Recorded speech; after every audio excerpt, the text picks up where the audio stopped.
عنوان: ابو بکر صدیق کی سچائی و وفا، دوستی، اعتماد اور ذمہ داریاں نبھانا۔ تمہیدی تعارف۔ سچائی اور وفا دو ایسی اخلاقی صفات ہیں جو انسان کی پوری شخصیت کو روشن کرتی ہیں۔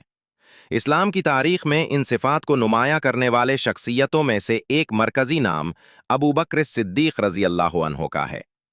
ان کی ذات کو الصدیق کا لقب اس وقت ملا جب انہوں نے نبی اکرم صلی اللہ علیہ وآلہ وسلم کی دعوت ایمان پر بڑھ کر اپنے قول و فعل سے اپنی سچائی کا ثبوت دیا۔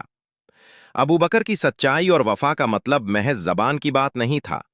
وہ ہر حال میں اپنی دینی ذمہ داریوں کو ادا کرنے، اپنے دوستوں کے ساتھ بے وفائی سے پاک رہنے اور اپنے خاندان و امت کے مفاد کو اپنی ذات پر ترجیح دینے کی مثال تھے۔ ان کا نام دین اسلام کی تاریخ میں ایمان کے عہد کی گواہی کی طرح زندہ ہے۔ ابتدائی زندگی اور شخصیت کی بناوٹ۔